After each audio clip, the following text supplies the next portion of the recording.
I'm the host and sometimes referee, the friendly neighborhood Zach Stat Pearson, and today I'm joined by he who has completed all the difficulties that ever lived inside Devil May Cry, a one Dante Must Die.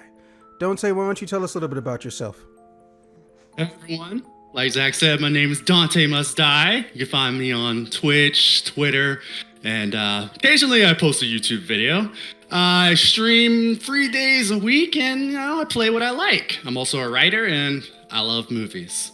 And yeah, that's pretty much all I can think about right now. Oh, but just a quick disclaimer: I have never beaten Dante Must Die difficulty on Devil May Cry, and that's kind of like the whole point of my Twitter name or my Twitch name, because it was like one of those. It was a challenge I was gonna do, and I just never did it. I can teach you the ways, just not right now. Oh. All right, so first and foremost, let me get into what we're going to be talking about. Number 1 is going to be our disclaimer. I'll obviously explain that shortly. Number 2 is combat style. Number 3, protagonist development. Number 4, replayability. Number 5, cinematography. Number 6, abilities and functions. 7, writing. And finally, artistic aesthetic. Now, I just want to point out, yes, I have beaten all the Devil May Cries. Yes, I have beaten all the Bayonettas. In fact, the only Devil May Cry game I'm aware that I have not beaten is that gambling gotcha money game that they created that exists solely in Japan. What is it? Pinnacle of Combat? No, that's the mobile game that came out in Korea. Okay. It's called Last Judgment, I think. Devil May Cry Last Judgment. But yeah, thanks for bringing that up. There's still a decent chunk of people who don't know about it. Now, for those of you wondering if this is going to be basically, a dialogue, why do I need a second person here if it's just going to be a long speech? Well, for one thing, I want to have a real-time validation / real-time check on if I'm leaning towards any form of biases. I'm not out here trying to catch flames and catch hate. I know it's going to come regardless. It would come if I said the opposite. But also, I'm a small channel, so people may not even care. Which means I'm in a unique position to where I can get away with giving an unbiased amount of information and facts and occasional opinions on both of these franchises. With that being said, yes, I do not have a personal favorite. I have a personal favorite title, but I do not favor one franchise over the other. They have the same damn daddy, okay? They have the same daddy. They've used about, I believe, 20 to 30% of the same staff members too. Look, as far as I'm concerned, it's all love. Okay? Right. But, the internet's going to be the internet. Yeah, who you tell? So with that disclaimer out of the way, let's move directly into combat style. Now, specifically, just so we're clear, I will be including the entire franchise, not individual titles. However, if there is a function or feature that is in an individual title, I will mention what franchise and title it's from. So yeah, first up on that list, the evasive ability. In the realm of Devil May Cry, initially turning off collision detection via a jump in the beginning of it, or a dot or a roll or a backflip, again, in the beginning of these animations, was the traditional way of, evading an attack. That was, I believe, circa 1999 when Devil May Cry 1 first came out. Or 2000, and feel free to, chronologically look up when Devil May Cry came out, because they've done a bunch of re-releases. I don't even remember what the original years are for the original versions anymore. But that was practically it. However, once you got to 2, which many people do not like Devil May Cry 2, they began experimenting. And despite, the dysfunctional and malfunctioning development of Devil May Cry 2, it was very easy to see that your evasive abilities were a lot better. You could run up walls and then jump off them. You could run on a wall sideways. And I believe there was also a small dash you could do that let you temporarily turn off collision detection. However, this is Devil May Cry 2. That might legitimately have been some form of a glitch. Yeah, I was about to say that all of that is in Devil May Cry 2. I've never played it. I've dreaded playing that game. Let me tell you why, because everyone and their mom is going to tell you the exact same thing. The game's terrible. I've seen gameplay. So I've seen gameplay. Actually. Oh, I know. Any video game that has an underwater level, I try to stay away from. You're not the first person I heard say that. So when you move on to Devil May Cry 3, circa 2003 or 2004, I believe, What ends First up one I ever happening played. is you get a style system, or you get a mode change function. Let's call it what it is. It's a mode change function. Style is just shorter Right. to say, but in actuality, it's just a mode change function. Based on directions, depending on which version you play. But essentially how it works is Dante gets 6 styles over the course of the game. Swordmaster, Royal Guard, Trickster, Gunslinger, Doppelganger, Quicksilver. 7 Refresh styles. my memory. What's up? What does Quicksilver do? I know what all Slows the other down ones do. time, and you can't use double trigger. Oh, and if you try to use double trigger, the gauge speeds up. Right, gotcha. Because of the horse, the chariot boss that you killed. Yes. If I remember correctly. Yes. Okay. I'm Yes. caught up. And when you get to this game, you do have enhanced dodging functions, which have become more of a staple for the franchise. You get a dash that you can do multiple times on the ground, and an air dash you can do multiple times in the air. And yes, both of them temporarily cut off your collision detection depending on when they're activated versus when a move is hitting you. Later on in the game, through certain weapons and unlockables, you also get a double jump as well, and you get the ability to slowly glide, and in one case with one particular weapon, fly. But to have your full access of functions, you specifically need to have the Trickster style on. But up until 2020, when they re-released Devil May Cry 3 Special Edition, Switch Edition on Nintendo Switch, you did not have the ability to both style switch and weapon switch in real time freely. Right. You had to have 2 choice of physical weapons and 2 choice of firearms, and you had 1 style. Right. Most of this is not due to balance so much as the limitations of the PS2. Right. I remember this, and I think it's still the same in like the special edition. Yep. They only changed it for the Devil May Switch Cry. version. In the case of the PC, what they did was PC modders gave themselves the ability to do it like the same year the game came out on the PC. Well, I guess I'm gonna pick up the Switch version. Well, yeah, I will, because that's the only version where you have real time, weapon switch and also style switch. Because even the PC version, when they first made it, it didn't have full weapon switch. It had traditional select 2 weapons, select 2 guns, select 2 swords, and then free switch on your styles. But no, the Switch version has free pick on everything. It's crazy. The level of technicality alone is insane. Right. And of course, this followed through to 4 with most of the playable characters in every version of 4, with the exception of the two newest ones to Devil May Cry 4, which had a special edition re-release almost a full 10 years later, I think, or no, 7 years later, where Trish, the character named Trish, and the character named Lady. Here's a weird fact that bugs me to no end. Why the fuck is Trish only playable in even-numbered Devil May Cry games? No one caught that but me? I did not catch that. Bro, Devil May Cry 2, beat hard mode, you unlock Trish. Devil May Cry 3, she ain't even born yet, or at least we don't know if she's born. Right. Devil May Cry 4, special edition, boom, there's Trish. Devil May Cry 5, nothing. Devil May Cry 6, maybe. You know odds what? are in her favor. Now, as you mentioned, I'm still waiting on my Ladies Night DLC, Capcom. Oh yeah, that shit that got canceled that didn't even need to be fucking canceled. Yeah, I remember that. Basically, what I think is going on, and again, I can't confirm this. I'm not trying to say this is accurate. This part is an opinion. Most of the people I know who will openly snitch about Capcom, they don't even necessarily hate Capcom. They don't give a shit because they're too old to even really care, and they don't have much of an internet presence. However, me having somebody who can translate Japanese and talking directly to them in real time is a rarity. In fact, this year alone, I've only been able to do it 2 times. And even then, I really just want to talk about, things that happen during development, not future shit, because sometimes they don't even know when the next game's coming until they get told, hey, you're going to be working on this game again.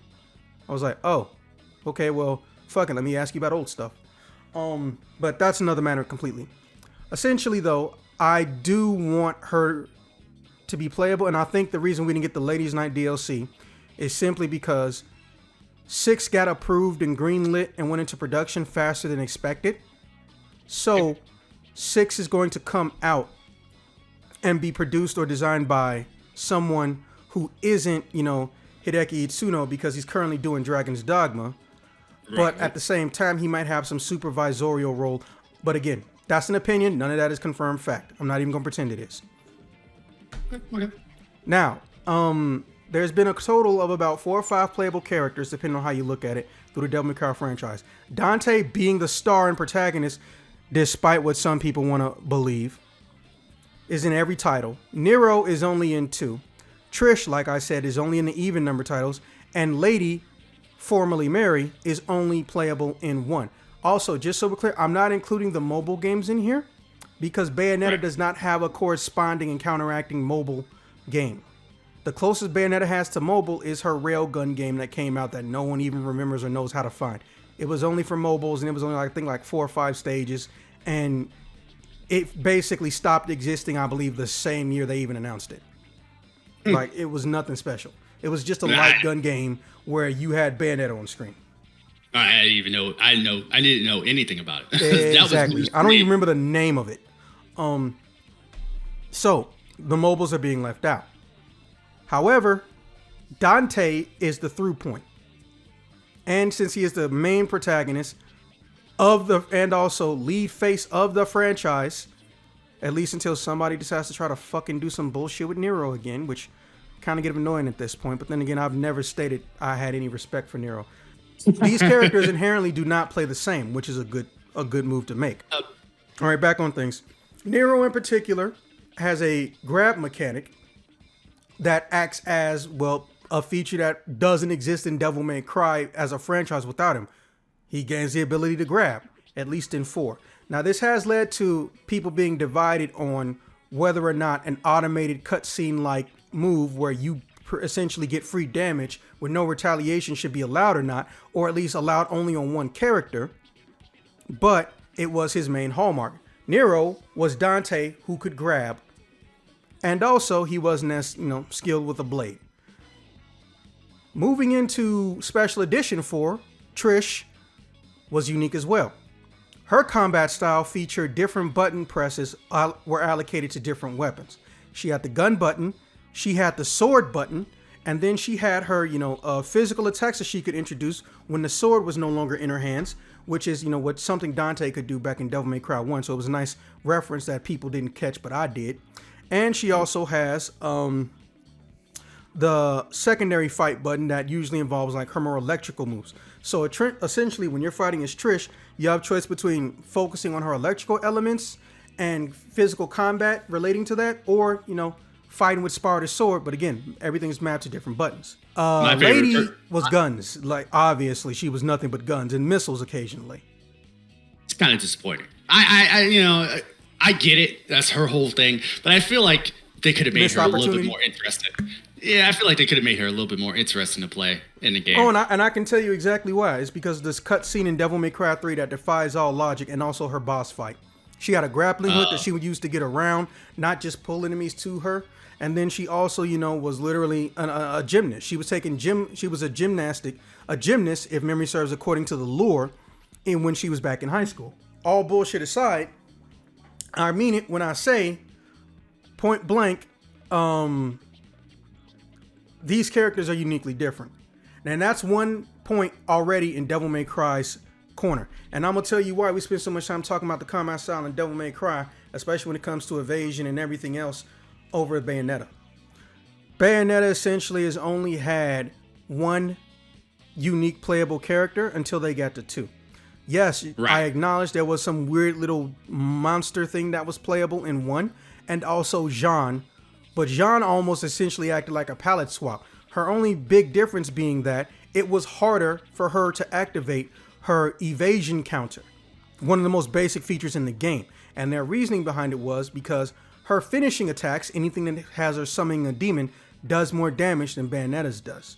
But her combat is not different. It is not distinct like all of those characters are. Now let's move into Bayonetta 2, which came out some 5-6 years later. Easily my favorite of the series. Everybody's favorite. Well, so far, we got to get to 3. Let's see what 3 is like. They immediately had to cut the second playable character because they got into a time constraint issue.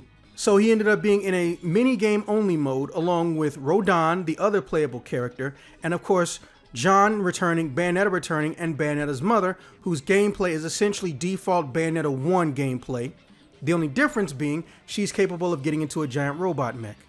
Now, I know what you're thinking. Well, these numbers are kind of even. Why does Devil May Cry get the dub when it comes to combat style as well as evasive maneuvers and everything else?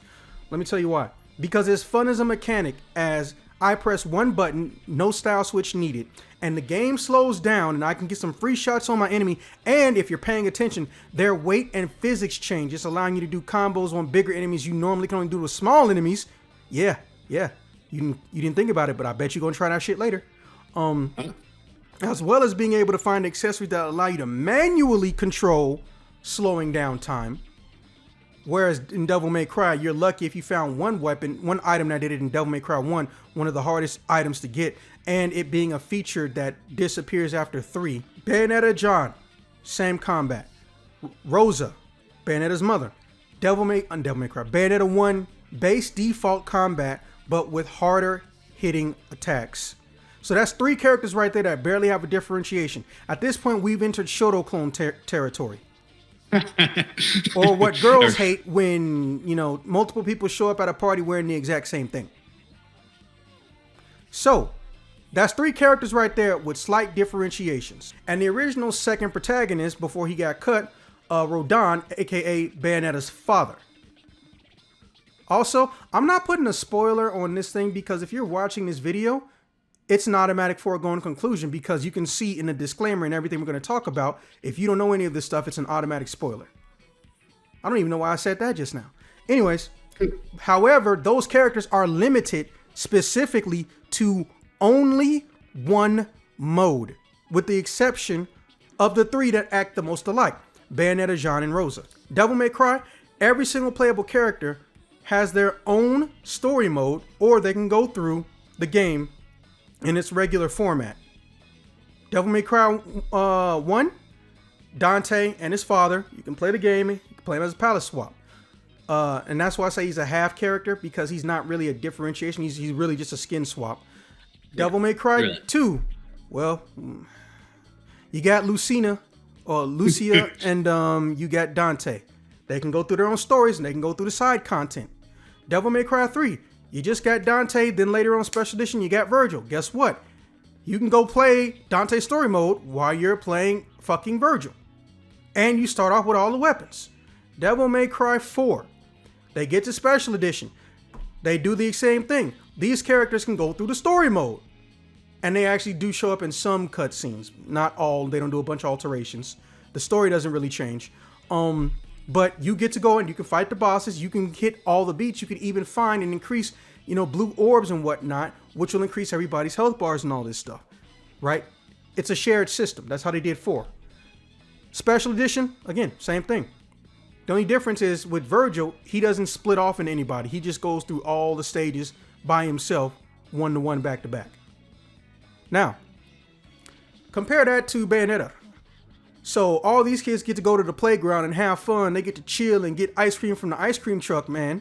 And then, here are all these rich kids who think they're too good to go and play with them. But no, you can only play indoors with a select group of people in this one setting, in this one section. I think I know which one I'd rather be in. Right. So that's why they edge out the win. Now, when it comes to, well, how to put this? When it comes to the weaponry in relation to combat style, then that's when we have a clear and decisive winner, and it's a very short one. Bayonetta wins by a fucking landslide. Number 1, Dante has a built-in determining factor on how much combat he has access to based on his style change in every game. Yes, it did become unlocked over time, but you still have to go into a different mode. Also, Dante's weaponry is very, very deprived of creativity. It's almost dysfunctional and depressing. His most recent 2 games, Special Edition and 5, Dante uses a sword. Dante uses some deviation of a sword that does something slightly different, or is completely different sword style than the one he has as a default. And then he gets a hand-to-hand weapon that is either attached to his feet or his hands or both. Motherfucker, that's it. Wait, in 5? No, 4. Okay. Now, let's get to his guns. He gets a gun that has different transformation modes but you can't instantly go into those transformation modes. And its strongest attack, it can't even access without going into a mode change again. And on top of it, it has its own fucking meter. Right. Dante has a lot more meters than he really should have had in Devil May Cry 4. Even I acknowledge that. Now let's move to Bayonetta. Obviously, you got the handguns on your hands and feet. That's already a unique setup in general for an action game or a hack and slash action game. Yeah, I said action and hack and slash action. No fucking character action, because that doesn't exist. Bro, you have no idea how many people get mad at me when they say, don't you mean character action? I'm not talking like in comments, barely anyone ever comments. I'm talking about like real life. I'm like, no, I don't. Sorry, what the fuck is a character action game? Thank you. Okay, so what I'm not going to blame every single one of them, but they're the ones who made it popular and they go out of their way to try to justify it. Cynical Brit, Foxcade, these are real YouTubers, and I believe the Gaming Brit. That's the last one's name. So they heard of that one. I've heard of that last guy. These guys, and I think Codex entry to a later date. These guys have made multiple Devil May Cry videos, and they're long format. In fact, if you set the duration to over 20 minutes, chances are 2 or 3 of them going to show up, right? Especially if it's not gameplay, it's actual retrospective and, analytical shit. Yeah, they started making it popular. Then they started trying to justify it by saying, well, it didn't really have a name in the beginning or some similar statement. I'm paraphrasing. But the problem is, it always had a name. It's a named and confirmed genre, which is a rarity in the gaming world where people make up shit and people just believe that it's a true factual statement. And then it becomes into existence that way normally. It's kind of fucked up. Looter shooter is not a damn genre. Looter shooter is a word that somebody came up with because they thought it sounded cool when they were describing Borderlands. No. It's a first-person shooter. And some people don't even like the idea of calling first-person shooters first person, calling them action shooters in a first-person perspective. But what is the popular contraction of that? FPS, first-person shooter. Nothing about that is unique, original, or identifiably came specifically from Borderlands. Every beat 'em up I've ever played, like every 5th or 8th person you beat up, they drop an item. There's loot. So why don't they call an action game a looter beater or a beater looter? Like, no, just acknowledge that you did something cool, but you don't need to try to make it unnecessarily complex or just sound dumb. Character action does in fact sound dumb. Saying the word character action doesn't make you dumb, but character action as a title is dumb and it's grammatically illogical and dishonest. Yeah, it just doesn't. This is just me. Oh, it's not just you. A simple standpoint, but it just doesn't even sound right. Yes, it doesn't because even here's the thing. good. Think about that statement. If you say character, that means that's the genre, or it's a subgenre. So the subgenre or the genre is character. That's not how video games work. And then the next word after it is action. Okay, you can work with that a little bit more because it's more nebulous. But so is action as a whole. You can make action the genre or the subgenre. But when you throw character in there, that's when you fuck shit up. But I've come to terms with they don't even care anymore. They even acknowledge in the comment people don't want them to say it. I'm just like, well, bro, they don't want you to say it because they're being petty assholes. They don't want you to say it because you're making wrong terminology popular. And when you say the wrong thing and make it popular and people don't know it's wrong, you can spread it. But I digress. Here's why Bayonetta wins in combat style in relation to weaponry. So if we're counting correctly, let's just point. DMC got 1. In fact, I'm going to keep a tally myself. DMC 1 point. Bayo 1 point. Bayonetta gets their 1 point because of the weapon variety. On the base default character, unlockable weapons, secret and hidden weapons, but just how the combat style works in general for the weapon. Dante has that basic pot I mentioned, right? And then when you get to 5, that's when it actually hit me. After you beat the game, you get something called full custom or full auto custom, something like that, where Dante essentially has on all of his weapons simultaneously. I only used it 2 times ever my whole entire playthrough of Devil May Cry 5, period. And I'm going to tell you why. Because it takes too long to get to the things I want. Saying Devil May Cry 5? Yes. Okay, yeah. It takes so long to get to the things I want. Because they kept the weapons on the rotation system. So which you think is easier? Getting to 3 weapons and rotating to them? Or trying to rotate through 5 or 6 different weapons simultaneously in the middle of combat. Right, in the middle of combat. Yeah, I got you. And with the guns, they did that shit too. And there's only one like really secret hidden weapon, literally, of all the playable characters. There's only one legitimately hidden and secret weapon. And it's so dumb. It's so dumb. I don't know if it's in the good way or the bad way, which is a weird thing to say. But Bayonetta, you can go to the menu screen. You can switch what's on your hands and your feet with most of the weapons, barring few exceptions. Usually two-handed weapons don't end up on her feet. But if you play the game the normal way and you get the weapons that you're designated to get in story playthrough, you're going to come out with, on average, 5 weapons right there. Right. And that's the beginning. Now, when you start going into higher difficulties, getting things unlocked, you start expanding that, and usually it caps off at around 8. In particular, 2 stars of this system, Rodon. Yes, he's a character, but there's also a weapon named after him.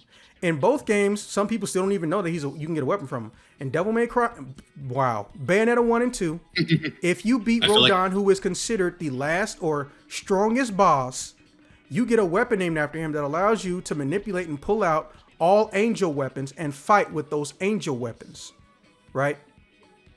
It allows you to do that. Same in Bayonetta 2. However, it incorporates the demon weapons. So it's an angel and demon weapon generator, and you switch to them in real time based on what button you presses or where you are in your combo.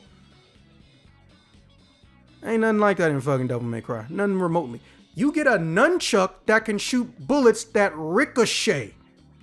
So you could beat one person's ass and also beat the guy behind him and around the corner. What'd you say? I was just saying I love that weapon. Yes. And I've been saying on their social media since Bayonetta 2 was confirmed, please bring back Saifeng. You don't have to even make it part of the story. It technically wasn't. Just make it a DLC. There's nothing wrong with having DLC of old weapons or an older version of the character with all the weapons. I would love that. No DLC.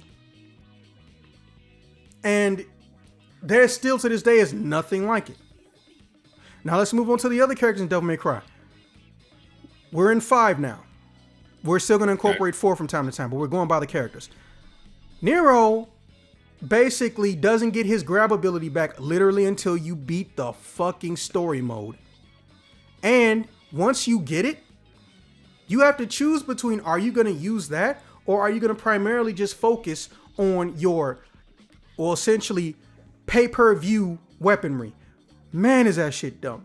So for the uninitiated, Devil May Cry 5 pretty much had microtransactions forced in it from up top. And I don't mean Hideki Itsuno, I mean his bosses. On paper, the lie, and that's exactly what I'm gonna call it. So you can call this part opinion if you want to. The lie that was stated was that, oh, he removed items because he wanted the gameplay to flow more freely in real time. Oh, you mean like Bayonetta does? With items mapped to the fucking D-pad? Mm-hmm. No. There is no reason, absolutely no reason, that I should be able to take like $200 or $300 and just let myself die in any boss fight or any room where there's enemies, and then just use the move that takes 70% of the health off an enemy with red orbs at a game over screen. That is some of the most ignorant shit I've come across in gaming in a long time.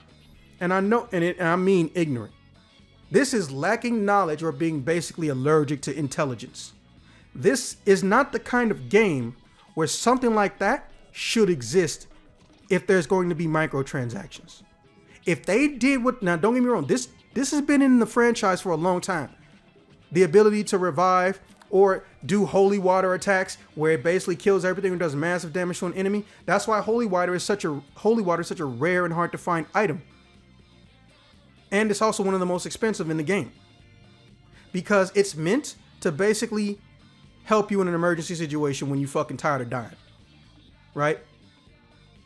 So let me ask you, why the fuck does holy water really only trigger after you've spent an insane amount of money continuously, or you invested an insane amount of microtransaction, insane amount of red orbs, the game's currency, which you can also buy, which makes it a microtransaction. It's because corporate wanted it that way. Nero, on the other hand, is a very unique situation. I don't know how much of this is corporate or how much of this is not paying attention. Nero's primary weapon before you beat the game is his big sword and his devil quote-unquote breakers, where he gets arms that switch out, kind of like Mega Man Legends or Mega Man Walnut, the only Mega Man with a last name.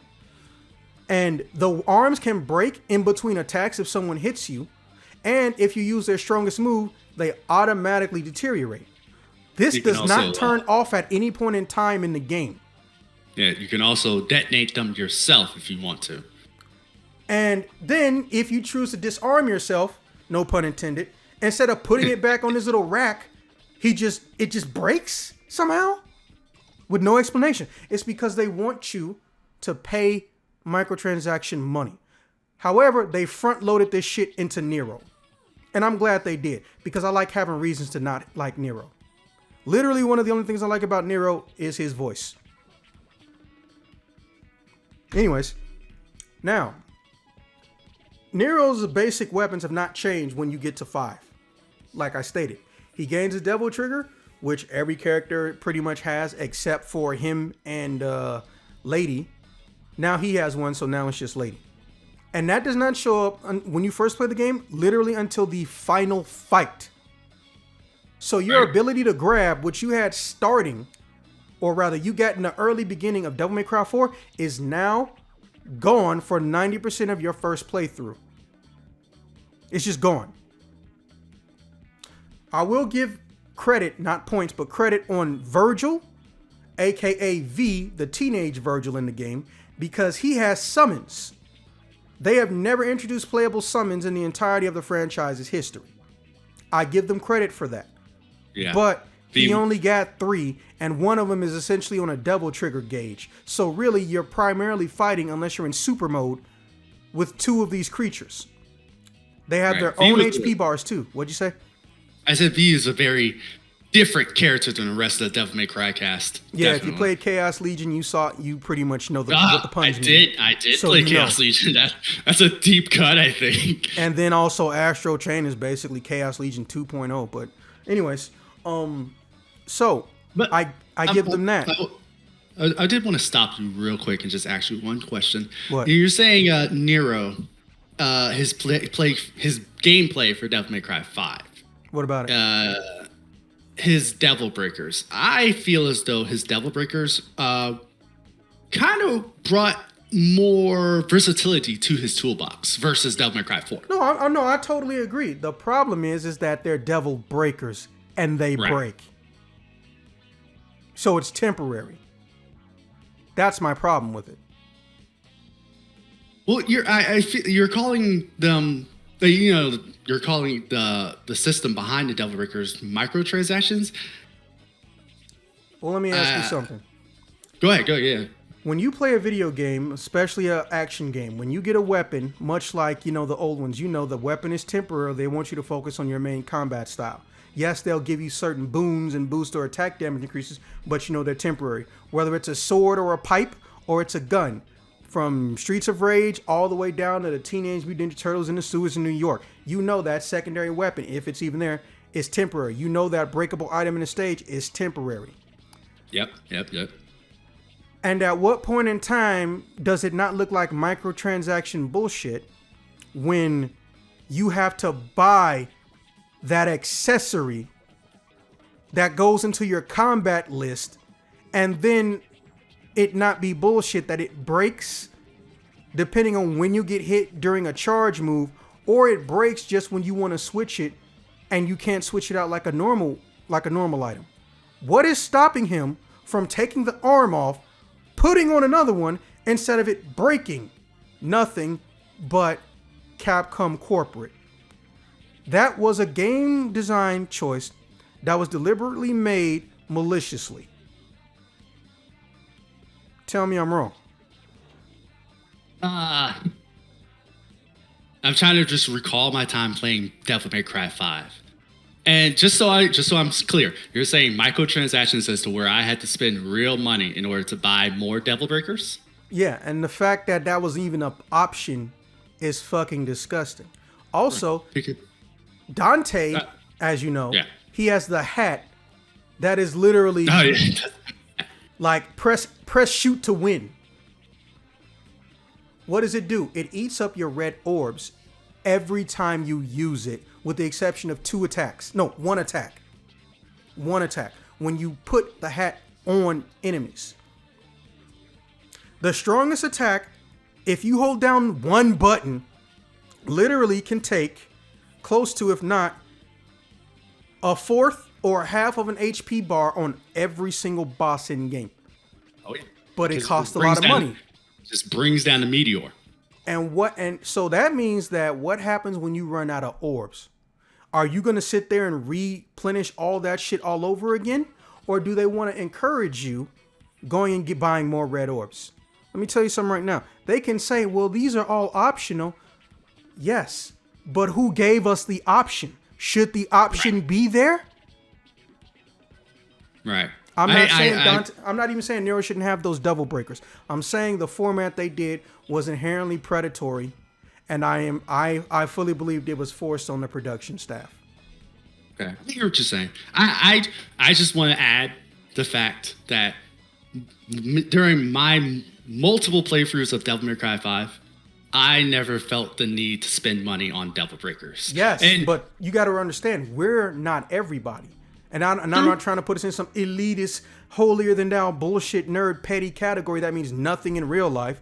I mean, we are dyed-in-the-wool gamers. You got to look at this like this may be some first-timers. Or you got to look at this like someone who's never played the games off of easy. They may see being able to buy this shit as a way of, well, boosting their own self-esteem or ego and being higher difficulties. Because they've never got to experience the super characters. Oh, wait, you can buy those now, too. That is true. You can buy those characters. And they're like $4? Yeah. No, $5, I think, actually. The most dangerous state the characters can be in and the most powerful for a game, the thing that's supposed to be your ultimate award for winning in the Devil May Cry franchise, is now $4 from the time you buy it. That didn't bother you?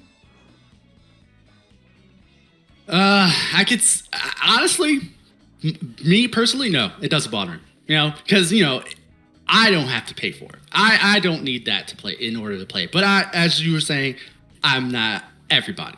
You know, we're dyed-in-the-wool gamers, you know. Yeah. So. And it generally bothers me that I'm being disrespected like this because it's not about bragging rights. It's about how does this look as someone selling a product. Oh, hey, here's my car. But you know what? I'm going to let you get all the gas you want unlimited for free if you give me a little bit of extra money. And then there's these other guys that you sell the car to and you're just like, tell you what, you go earn that shit. Now we creating a situation, and this has happened to me in real life, where someone found out that I didn't pay for the super characters. It's like, why did you waste your time, man? Just pay for the super characters. It's like... The super characters are one of the only true reasons to actually extend the gameplay of these games. Because to them, gameplay extension is a higher difficulty. They're completely forgetting that there are people who don't play these games at the hellish difficulty higher levels. I was like, well, yeah, but these super characters can also help you get through them. I get that. But here's what I'm telling you. If I came to earn that ability, because once I get it, there's very little for me to do. What's to stop me from taking that super mode and going in earlier difficulties and blowing through with no challenge and barely even being entertained? Oh, well, I guess nothing. You're right. You're right. But here's the thing.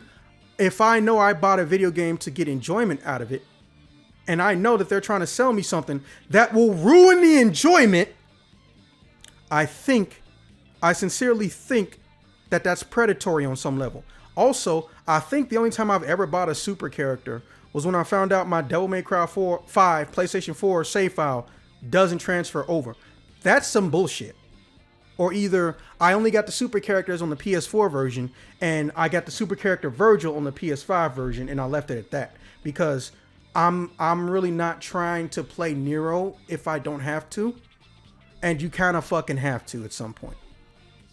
Right. It's unavoidable. Yeah, if you want to get all the supers back. And I'm just like, the fact that they even did that that's predatory itself. And, you know, again, I promise you, these don't even remotely feel like decisions that were made on the producer level. These feel like Capcom corporate said, nah, Devil May Cry been getting away without nickel and diamond for far too long. We didn't even have no DLC in all the games. Nah, we gonna fix that shit today. But they went about it the worst possible way, through the worst common denominator.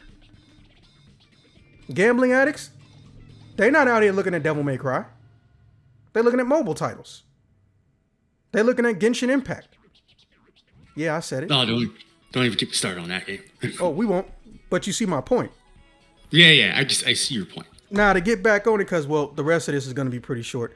Because there are more playable characters, but because also having more playable characters that are unique and different does lean in Devil May Cry's favor. However, Bayonetta's weaponry is insane, and it's very creative, and it's never stale. And if it is stale, you can take the weapons off and never use them again.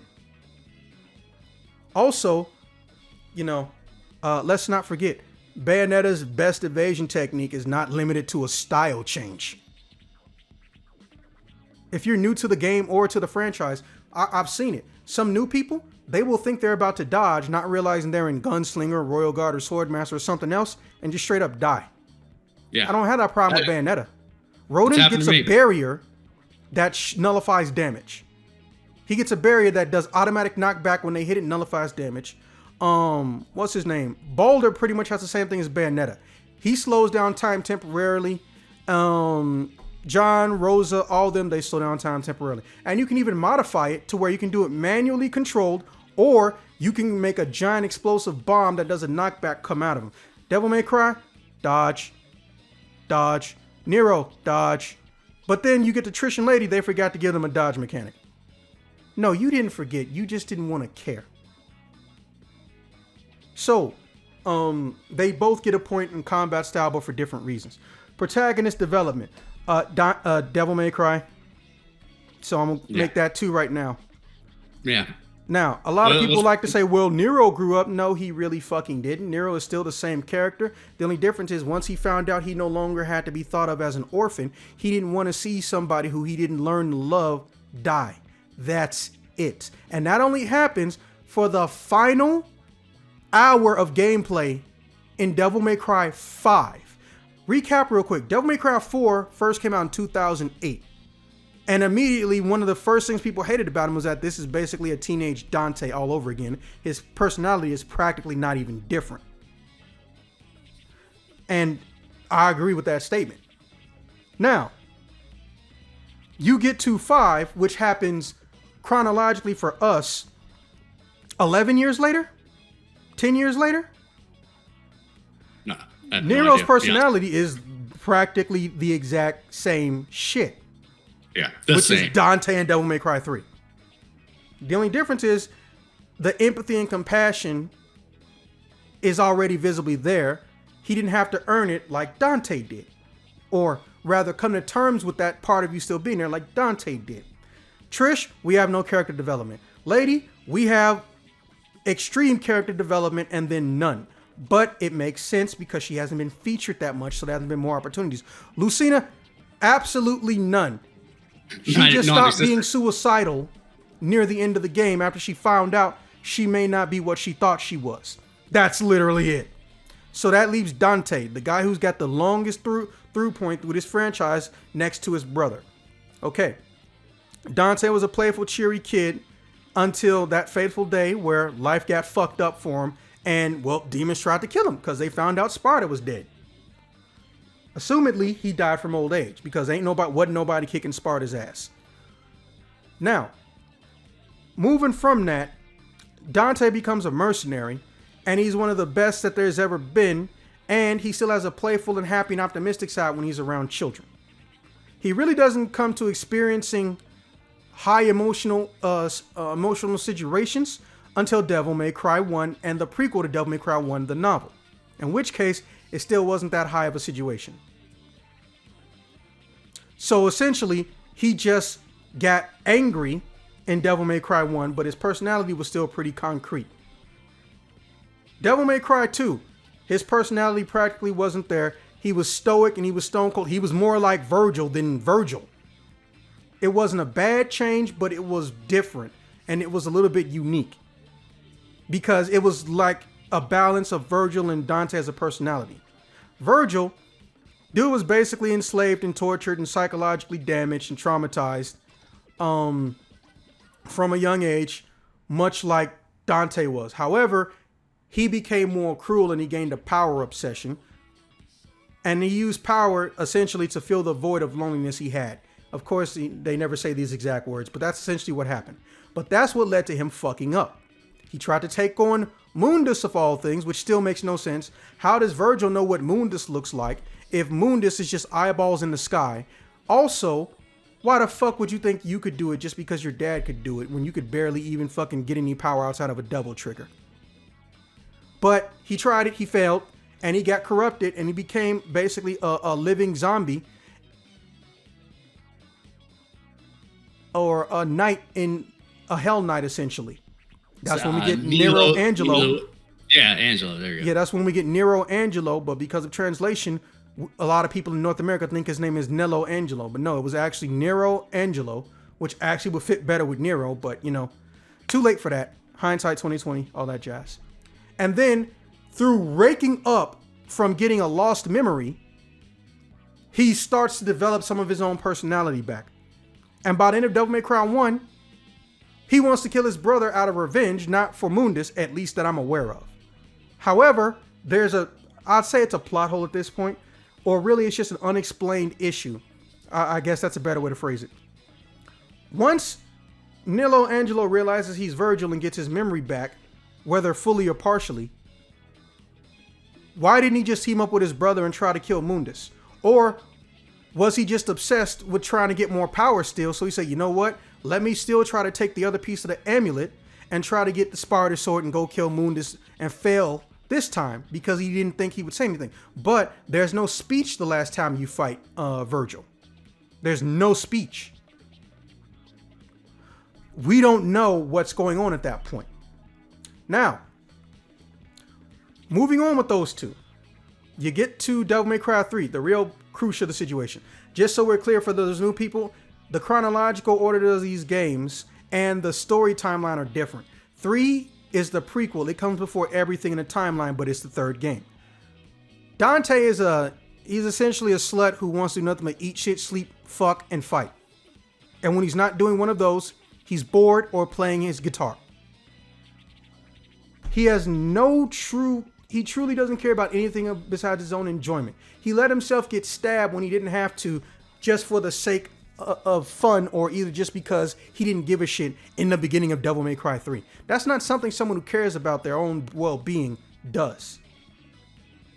Now, he finds out his brother's alive, and he just really wants to go meet him to kill him, and he doesn't even give a shit that his brother essentially just created a massive earthquake that could have killed untold hundreds of people in his own backyard. Then Lady shows up and he tries to get some ass, but over time he learns compassion and he learns that him fucking around or him being petty, right, in this situation could lead to the world getting fucked up. So he grows up, and in the last minutes, he finds regret and sadness in the loss of his brother, because he doesn't know necessarily where Virgil is so much as he feels like he's lost permanent access to him. Because remember, Dante does not know how to freely leave the demon world like his brother does. And of course, he tries to hide his tears from Lady. Lady even has character development. So essentially, everyone who's been playable in Devil May Cry has had development, or they've had a moment of weakness where they had to affirm or reconfirm their own psychological stability, as well as show the audience that these characters are capable of being more than fun-loving assholes. Because at the bullshit end of the day, if they didn't do that, these characters' personalities would be virtually indistinguishable.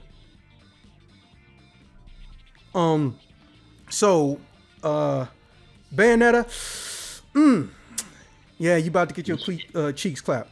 Yeah, I'm waiting for this one. Hey, look, I want- Rodon is a salesman who's nigh immortal and has been around for thousands of years. He practically never even raises his voice unless somebody is annoying him and thinks that they can actually try to fight him. And he practically almost doesn't care about anything other than crafting his weapons for an unknown reason. He literally is almost never seen to not be a chill motherfucker. And he's only playable in 2. These are characters that have lived multiple lifetimes longer than the entire character roster of Devil May Cry times 3 or 5. And they essentially are all the same fucking person. The playable characters. I'm talking about them. And as far as the story is concerned, we really want to focus on Bayonetta and randomly John from time to time. You don't play her. Well, you did play her once in 1, but essentially they know when to be serious, but any other time, they just enjoy what they're doing. Kicking Angel ass. There is nothing to their character until they interact with second and third parties. But here's the problem. Even when they do that, they don't really change their personality. There's no growth with that entire roster. There's just a serious situation where they need to pay attention, and the rest of the time they want to fuck around. The end. Yeah, I feel you. I back that up 100%. Yeah, replayability. Okay, now this one's tough. And I'm going to give them both a point because this one is more perspective based and player based than actual, objective facts and whatnot. So, Devil May Cry, you just have a horde mode that goes up to 100 or 1,000 floors. And then you have the story mode. That's it. Bayonetta, you have a mini game mode where you can go online, play with your friends to help boost up your score and get a lot of weapons and items and things earlier than you normally would. And you can also take anything new that you get through story mode, go back into that mode and play with it. And your friend will be there too. And you can eventually unlock and play Rosa, John, Rodon, and dear old Daddy Balder. So that means you got 5 playable characters, including Bayonetta, that you can put in a functioning online cooperative mode. Now here comes Devil May Cry. So essentially, your characters don't even really acknowledge when they are quote unquote fighting with each other or next to each other. They just look at each other from a distance, or they interact for less than the equivalent of 20 or 30 seconds on screen for a handful of fucking enemies. Oh, and if you press the start button, they're automatically replaced by an artificially intelligent AI who can't lose or die. Does that even count? That's hard to say. Oh, hell no! But like you said, it's going to be based on a player base. Yeah, and, because for the person who's addicted, who wants to try those higher levels, they're going to go and try those higher difficulties. For the person who wants to have fun, they may stop at like hard mode and call it a day, especially if they know they're not going to get anything other than super characters they can just buy. Like the want and interest to go into higher difficulties dramatically decline because they made it that way. Once they made super characters purchasable, you've destroyed one of your primary reasons for people wanting to go and do those difficulties, because we don't get new weapons. We've established that. We don't get secret weapons. We've established that. What we get is either new characters or deviations on the characters, the outfit or their playstyle. Like Devil May Cry 3, you can unlock Devil May Cry 1 Virgil with a completely different devil trigger. He'll even have his Devil May Cry 1 moves. But that's it. Also, he's very limited in that form. He's not as flexible, and he has less movement and less combos. So really, you're almost giving yourself a handicap. Right. Which is kind of fucked up. So, it's Bayonetta by a landslide when it comes to replayability. Okay. All right. Hearing both sides, honestly, this is just, and like you said, it comes down to player. This is personally, I prefer Devil May Cry. because I find Devil May Cry slightly more fun than Bayonetta in terms of replayability. No, But I get like it, but said, that's based on your personality. But when we Right. talk about what's in the game for players to Right. do by choice, Bayonetta all day. Just Oh, because absolutely. you can add people, and if you ain't got people, you can team up with a fucking AI. And don't get me wrong, that mode is extremely limited. But it's not brain dead, stupid, and annoying like it is in, ironically, Devil May Cry 5 and also, to some extent, Resident Evil 6. But we're not going to get into that. But it just bothers me that they think this. Now, cinematography. Okay, let's just go and give that to Devil May Cry real quick. Wait, whoa, we're not going to discuss it? No, I mean, I'm keeping the points up as I go. So, Oh, I know. Yeah. Sure. And this is why I said I wanted to wait till I was recording to tell you this. So, Yeah. I believe it was Hideki Kamiya, the other guy who actually made both series, not Itsuno, who confirmed that they initially made those little clockwork sequence cutscenes to save time on development. But they ended up taking longer than if they made the cutscenes the normal way. Okay, I get it. So then why the fuck did you bring them back in Bayonetta 2? You silly bitch. I'm just kidding, you're not a silly bitch. But you are weird, especially on Twitter. I always hated them. Yeah, me too. I have a weird relationship with him. I will ask him questions about Devil May Cry in DM or on tweets, and there will be canonical things that people just didn't think to ask. I've even seen like Gaming Brit or somebody else like link and quote my shit. I was like, yeah, because they just didn't think to ask, and they didn't think he would know. Or that was like, no one thought this shit. And then all of a sudden, at the same time, that guy goes on a blocking spree using 4 and 5 letter words to describe people he works with or work under and all this other crazy shit. I'm like, bro, you can't even fight in real life. You're a frail old man. What the fuck are you doing? But not gonna get into that. I'm gonna edge this out, like I said, to Devil May Cry. Why? Because Devil May Cry has a consistent style of cutscene. Number 1. Number 2, the character movement has always appeared fluid and very, very dynamic and interesting, even as far back as Devil May Cry 3. Yeah. So they have a standard that they've been able to keep consistently. Any trouble or issues that may be seen are of the story relation nature, which we're going to get into at a later down on this. So that's why Bayonetta, including 1 and 2, their cutscenes, they don't have any consistency. They're either an actual cutscene or they're that clockwork type of cutscene, which I'll probably have shown on screen in the video. And it's very, very annoying and it's very, very jarring. I don't hate them, but I would like some consistency, and there isn't any. And they're doing it on purpose. They think it's a style now. Okay, it is, but it's an annoying style. It's a dumb style. I don't have to like the style. And on your first playthrough, you know you can't skip them shits because you get something important that might happen. Right. Now, that's not to say Bayonetta's regular cutscenes are bad. Now, moving on into abilities and functions. Man, that's really going to be tough right here. I think it's really hard to fix. Bayonetta. So, yes, Dante does have a style change. Yes, Nero does have double breakers, allowing him to get moves temporarily that he normally wouldn't have, which are glass cannon moves, and you could lose depending on when an enemy hits you in the middle of a charge attack. Still annoys the fuck out of me, and you lose HP for that shit, bro. I'm not going to even start. But that's it. They kept it very, very the same-ish as far back as Devil May Cry 2. Devil May Cry 2, which came out in 2000. I think. I'm going to Google that later. But my point is, the through line for Devil May Cry franchise is Dante, and to a lesser extent, Virgil. But playing all the games, looking at all the abilities and functions and features that they have, in an itemized list, not special attacks, itemized list of abilities that they have and functions they can gain, compared to Bayonetta, it's very, very easy to say that they're dead even or they're matched.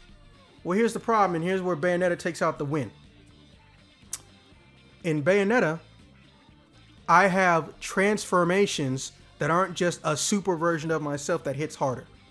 And they have actual usage in battle, not just, oh, let me get over to this ledge in this jumping platforming sequence or go and get this blue orb in a mini game. There was actual reasoning behind everything they did. You can turn into a panther to get a speed boost and a broad jump boost. You can turn into a bird to dash behind and also hit and target any enemies and get in striking range in less than 3 seconds anywhere on screen, on the air and on the ground. And on top of it, when you're in the water, I know you hate that. And by the second game, you get a super fast snake form, which terrifies the shit out of me, actually.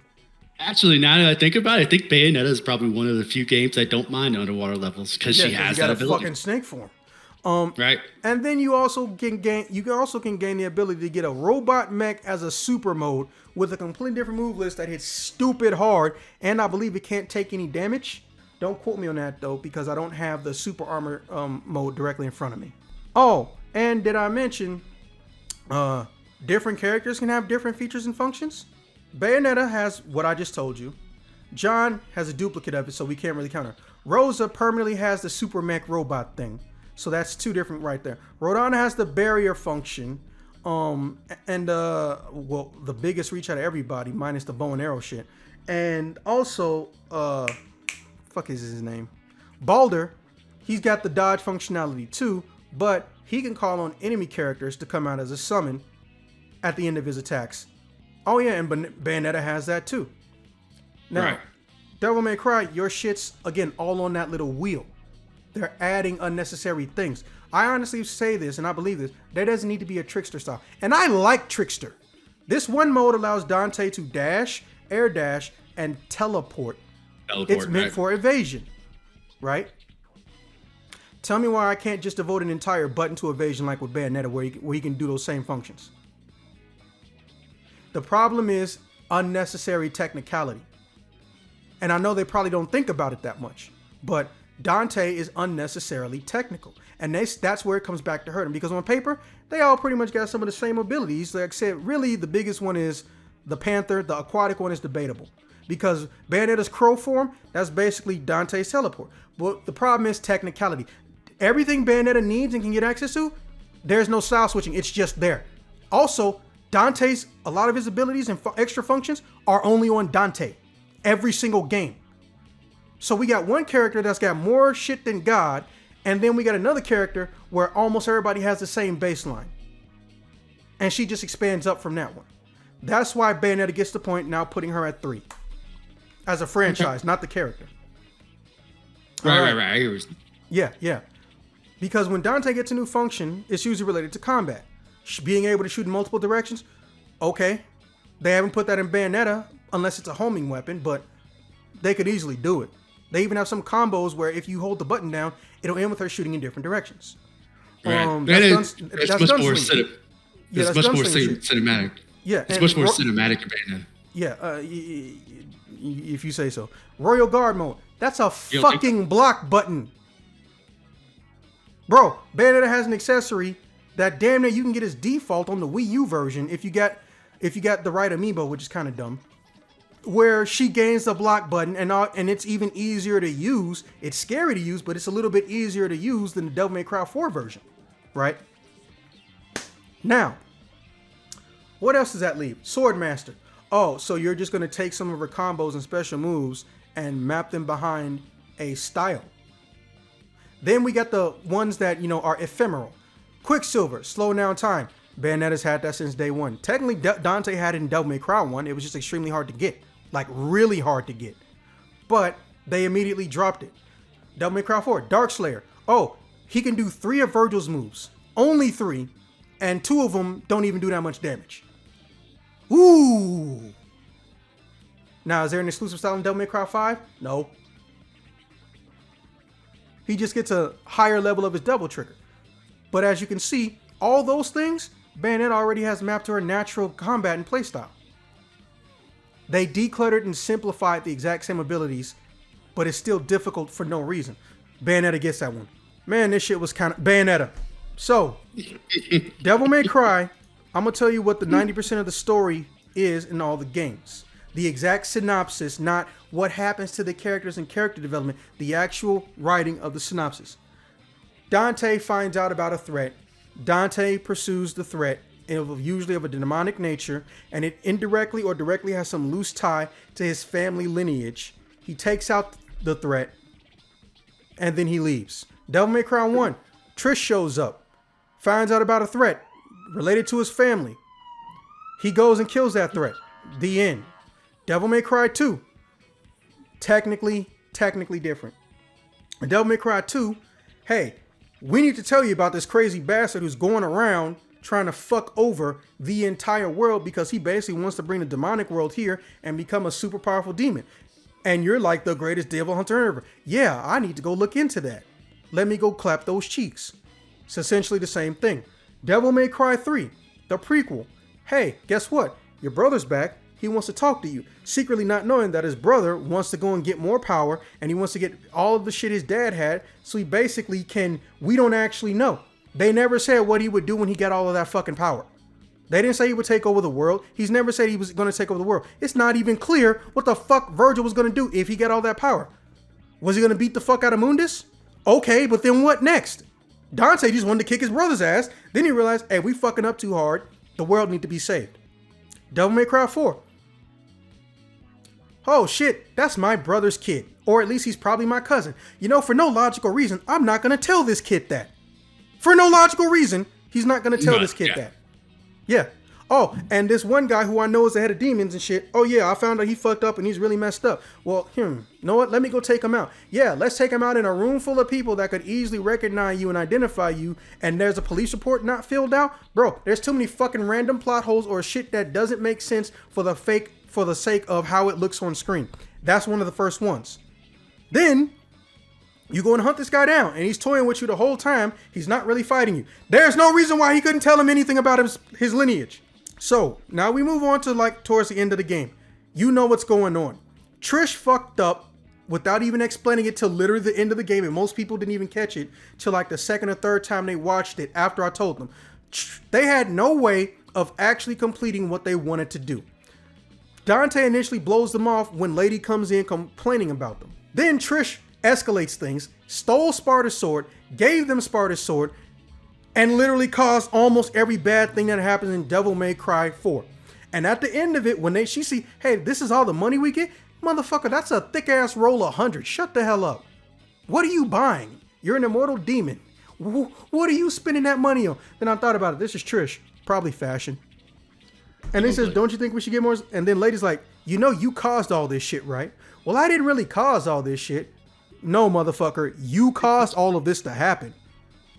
And then they look at Dante because they want a difference of opinion. Dante puts himself out of the situation. Hey, there's a new gig coming. Okay, the end.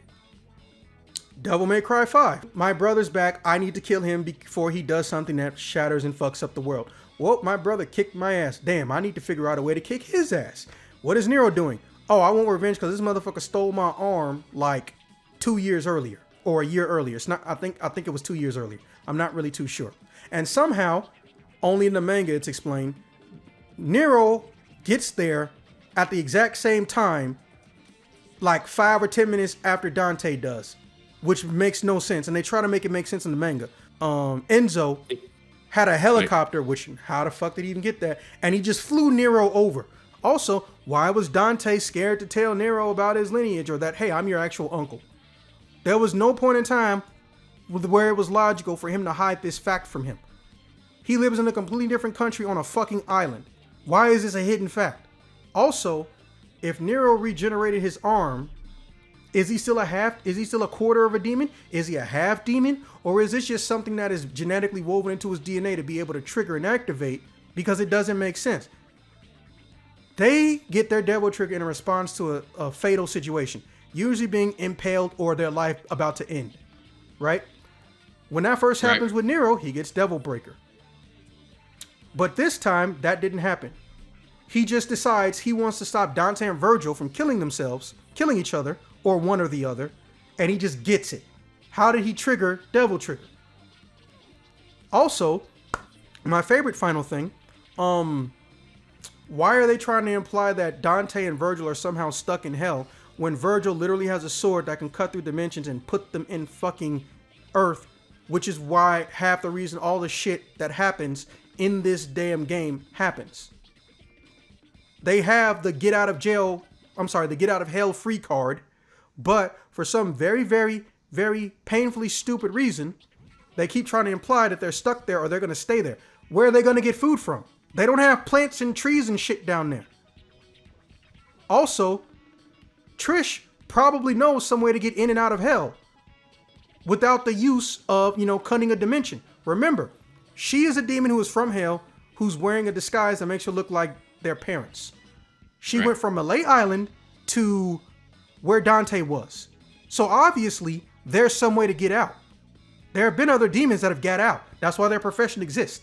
But you see now where my problem is with this shit. And also, how the fuck does Dante not look at V and immediately think, hey, why the hell do you look like me when I was a teenager? If you knew the minute you saw Nero, he was somehow biologically related to you, how the fuck did you see V, who theoretically should look like you in Devil May Cry 3, I don't know why he didn't, and not know, it's a little bit weird that you look like me. The manga tries to explain things, but sometimes it asks more questions. But the fact that a manga has to explain basic shit that happens or why a character is the way they are in a video game means that inherently you've already failed with basic explanations. They could have literally put this in the gallery or in Enzo's notes, which 2 of them have a typo, by the way. They could have put this in Enzo's notes. They chose not to. Bayonetta, there's an exact explanation for everything, or there's a mystery behind something that they specifically tell you right there in the gallery. You just have to meet the enemy to get the explanation of it. That's it. Now, when it comes to the characters and the story, it's a pretty straightforward line. Then you get into the game and you realize, oh, you have been hunted and sought after for hundreds of years by Baldur, corrupted by a guy named a.k.a. who you don't even meet till the second game, which is technically both a prequel and a sequel, which is why people are so confused about the timeline with Bayonetta. And because of those events, you eventually find out that this guy made a whole entire island city devoted to doing his bidding or whatever he wanted, and taught people how to kill themselves and convert their souls into that of angels. Then you get to Bayonetta 2. Essentially, everyone's getting ready to have a Christmas party. And Rodon decided to bring you some actual guns that you own, because I think he said the ones in Bayonetta 1 were loaners or rentals. And guess what? A new adventure starts because your best friend, possibly the person who knows you the best in the world, is about to potentially die. The only true plot hole and issue with that story is how did her getting slapped by a demon tail knock her entire soul out of her fucking body, when not even 5 seconds ago they were suplexing and throwing around an enemy that weighed more or the same weight. Also, there is no energy projectile or energy removal and soul removal abilities from a demon's physical tail slapping you. That's it. Everything else, there's a through line. You understand it. You know that Loki has amnesia and he's been running through time, escaping essentially Lopter and Aesir. Well, Lopter and Aesir. Because if they get control of the world, they're gonna fuck up the natural balance of things. But the natural balance was already off, possibly due to story events relating to Bayonetta 1, but they just got worse until when you get to Bayonetta 2. John vaguely speaks on this, but here's the thing that they don't show us: how they're off and how they're unbalanced. But that's okay. You know why? Because that's what you call a precursor. That's just the synopsis. That's just the motivator, or that's just what's going to be used as motivator throughout the story points. So now you're battling with a manipulated version of your father brought back from the past before he gets possessed. And also you're trying to save this kid who you realize throughout the story becomes more and more important, while fending off, angels and demons and all this other shit. Their story makes sense from beginning to end. Yes, 2 does get a little bit perplexing and confusing. But remember, Bayonetta's story, or at least the first 3 games, yes, I'm including 3, there's time travel. But that's it. Now, number 8. And this is where they win. Bayonetta inches it out. Artistic aesthetic. Look. And this time I will include the DMC that shall not be named. Okay? Okay. I know this is about an entire franchise, but I purposely was avoiding talking about it. Yes, I do have a personal dislike of it. I actually played that shit. But primarily because it has less features and abilities than the fucking rest of the franchise does once you get to 3 and go forward. Yeah, absolutely. And if memory serves, there's no style switching in DMC 0, right? Nope. None. You had to hold down a button to pull out one angel weapon and hold down another button to pull out a demon weapon. Yeah, this shit was dumb. But also, I understand why they did that, and they should have kept that one thing that way with the regular Dante, because that's how Bayonetta is. Have your evasive abilities already mapped, your gun abilities already mapped. If you're gonna do style switch, make it something actually fun, like, oh, you do completely different combo system, you know? But no. So, artistic aesthetic, with the exception of Devil May Cry 0, which artistically has the most deviation, but also some people hate it because all it meant was, oh, use a grappling hook to go over a long stretch of missing land. Devil May Cry's aesthetic has been either Gothic themed, or rather, mid-century, early Britain Empire style aesthetic that could be found in like Victorian or Elizabethan era of time, or a destroyed and demolished piece of modernity, like a city or a road. That's it. That's their aesthetics. Is it broke? Okay, we're gonna put it in the game. Is something getting ready to break or looks dilapidated or like a bomb exploded here? Okay, let's put that in the game. Tell me I'm wrong. The opening of Devil May Cry 1, you're on an island castle town, ironically, which is kind of where Nero was born, but it's not very modern. Devil May Cry 2, you're going around the world, but it's completely empty and void of anything, but everything has that, you know, mid-century era look to it. And occasionally you go into underground caves or demonic type caves. Devil May Cry 3, exactly what I said. It's a messed up, post-apocalyptic looking area, even though everything's been fucked up for like less than 2 days. Devil May Cry 4. Oh, now you're on that island castle town again, but it looks post-apocalyptic, like a bomb exploded here and shit is destroyed that normally wouldn't be destroyed, courtesy of demons and shit like that. Devil May Cry fucking 5. Oh, it's a modern area that's got a giant plant going through that looked like a bomb exploded and things looking post-apocalyptic, and, you know, civilization looks like it's being murdered as you go through shit. But there's no reason for them to keep it that way. They get creative when they go into the demon world. A little bit, but it's still the same thing. Let's have something obsessed with blood and red and tentacles, or have something look like, you know, you're being eaten and chewed on like when you were in Devil May Cry 1 hell. No matter what happens, they're not evolving their aesthetic, and they've had fucking over 15 years to do so. Like I mentioned, Bayonetta still wins out. Bayonetta 1, you're basically in a castle town. Boy, they sure do love their castle towns. And it's got a little mid-modern themed era, and it's near a shoreline. Again, comes up a lot in these games. But over time, what happens? You end up on a damn boat. You end up fighting things in the water. You end up fighting on top of a plane, someone who's riding on a motorcycle of all things. It starts small, but it escalates tremendously. Bayonetta 2, you're basically in Italy. They even went to Italy to get their design aesthetic theme. Ironically, a castle shore-like area near Italy. But what happens immediately after that? You go underwater, you fight underwater. You come above the water, you still fight in this castle. You're going up a fucking mountain. You go, the bridge to get to this mountain breaks. You're back in the water again, and while you're falling down this giant tower, you're having a giant fucking boss fight. Then there's another boss that you fight while you're literally in a whirlpool and typhoon that the fucking boss is creating.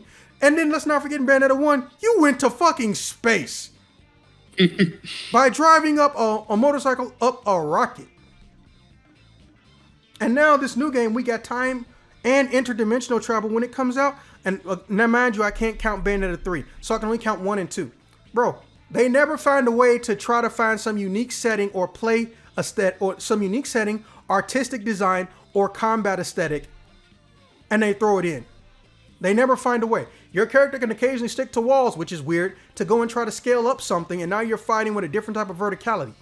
Bro, they're always trying to find something, even if they go back in time from occasion, and make it look like, you know, how the old games look.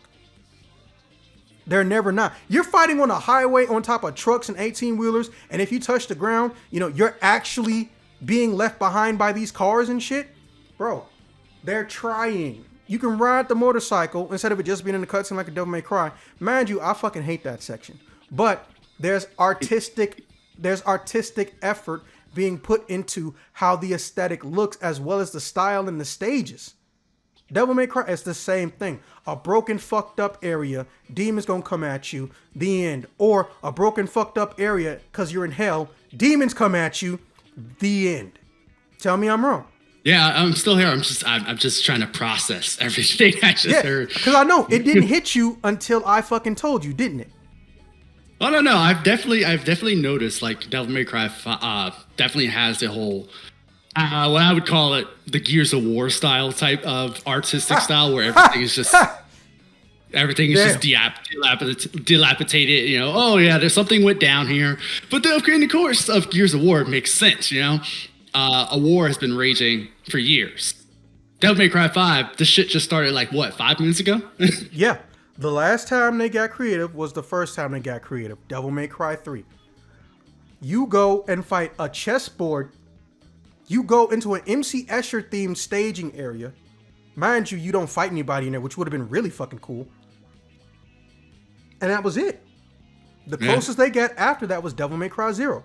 Now, and in their defense, they decided to take warping dimensional shit and incorporate it into their stage design. But all that really led to was platforming. Yeah. So I remember, what was that? The one mission that pissed me off the most was the nightclub mission, where basically you're right. They use it just for the sake of traversal, just for the sake of opening up the level. You're right. Yeah, it doesn't really help in Devil May Cry's case. One, it didn't continue on in the franchise. Two, it didn't actually serve a unique and creative purpose that allowed for more gameplay. It just added to, traversal unnecessarily, and it didn't even look cool or remotely interesting. The areas did, but once you got there, you couldn't do shit but literally fight enemies on the platform, go to the next platform. Devil May Cry 3, you got the elevator section where you got to make sure not enough enemies are on the elevator, otherwise you can't literally progress through the stage. That shit was annoying, but it was creative. You got the gear room, literally the gear room, which rotates a giant tower. Like I said, the MC Escher boss fight room, not really all that creative. The mirror rooms are actually pretty cool, but they're only but these are things that are only in the game for 10 minutes and you don't have to fuck with them ever again. But that's why, minus the, rotating tower part. But that's why I say, at least with Bayonetta, it's more consistent. Once they do something, if they like it, it shows up in future titles, or you see it more throughout that game. And I like that. Right. That's creativity. That's showing me you saw your aesthetic and you wanted to evolve from it. It's artistic, even. So yeah, with that unbiased look at Devil May Cry as a franchise, Bayonetta as a franchise, let me be clear. We did not include aesthetics found in books. We only went by the writing found in books, or just the writing that they tell you in the game. We went by the combat styles of both the games. They both have their own formats, but for the sake of brevity and still having complex depth, Bayonetta wins by a landslide. When it comes to replayability, everyone has their difference on how they view replayability, but Bayonetta at least encourages it with a functioning on and offline cooperative mode. Cinematography, Bayonetta had no way of even fucking with it because of those bullshit clockwork cutscenes that annoy the hell out of me. But that doesn't mean that they don't have good sequences and well thought out and crafted cinematography from time to time. But it's an inconsistent, annoying style versus a consistent style. They win by default because DMC was consistent. Abilities and functions, oh man, do they have a plethora. But again, all roads lead to Dante, which isn't a bad thing, but the problem is they don't get simplified over time. What they decided to do was say, hey, let's give him more shit to do. But every time they add a layer of technicality, they don't, make an ease of access with it. They don't make it so there's something that can happen that makes it not annoying. You have to essentially get the super versions of the characters to get them at their most easiest to control with the most access to their abilities and functions. Also, depending on the game, Dante, without explanation, loses functions. And he's got the most. However, we factored in Virgil, Lady, Trish as well. They all function differently, which is a good thing for creativity and replayability. But when it comes to ease of use, there was always some basic element missing. Like I said, for Lady and Trish, they don't have a proper evasive abilities. They don't. They have the old school jump or roll dodge. That's it. Writing. Well, Devil May Cry essentially writes the same story over with small alterations, as we've noted. However, the big problem becomes when characters, they don't so much act out of character, they do things that don't make no sense with no explanation. As we mentioned. Artistic aesthetic. Bayonetta is trying to innovate. Bayonetta is trying to have unique settings for you to fight in. Devil May Cry. You go to an area, you jump off something, you go to a different platform or a different part of the area, you're locked into fighting a mob until you get to a boss. Oh, there's small puzzle elements depending on what stage you're on. They're not even consistent throughout the whole game after Devil May Cry 1 and Devil May Cry 3. Or after Devil May Cry 3, essentially. But no one ever stopped and said, the puzzles are the reason I come to play Devil May Cry. However, because of their lack of trying and really just creating the same settings over and over again, but with different levels. Oh, you're underground from some giant earthquake where shit came out of the ground. Oh, you're at the level of the ground where it came. Oh, you're in a giant tower that is created. Oh, you got to get to the bottom of the tower. Bro, like, you're recycling so much shit, it's not even funny. There's a genuine lack of effort being shown. But to be fair, it's not really ever been held against them. So that means that they're really not trying to think up new shit, because they didn't say, well, no one's going to be mad if we do this. Let's try to get creative. Whereas Bayonetta, they do it throughout the course of both games. I didn't really like the Star Fox shooting segment in Bayonetta 2, but I appreciated it because it's different. Right. And it was way easier than the bullshit they did in Bayonetta 1. Also, the weapon designs are fucking beautiful. They're more interesting to look at than anything in Devil May Cry has ever offered, with the exception of the motorcycle weapon. Okay. I was about to say. I was like, with the exception of the motorcycle weapon and the guitar. Yeah. So now that you've heard everything I had to say, Dante, let me ask you, in your opinion, do you feel like I was being biased at any point in time? No. I honestly feel like you hit on some very strong points that are definitely the strong suits and the weak suits, strong points and the weak points of both series, and yeah, I definitely feel like you were fair, Devil May Cry definitely has has a lot of weak spots, but so does Bayonetta, which you, like I said, you hit on both. So I feel like this is a very fair, fair discussion between, the discussion or the comparison between the two series. Yeah, so to summarize for the people who are probably going to skip to the end of this video on the time code index, Devil May Cry loses because it has wildly generic and often recycled writing, but also wildly inconsistent character traits that come out of nowhere with no explanation, and we're just supposed to accept it. And also, most of the characters on some level are basically the same person, with very little deviations up until fairly recently, or we don't even get to learn what their deviations are because there's no consistency with even seeing them. Yes, I'm talking about my baby Trish. They don't even get the same damn voice actor every game. Yeah, I'm not even joking. Go look it up. She's been like a different person every fucking game.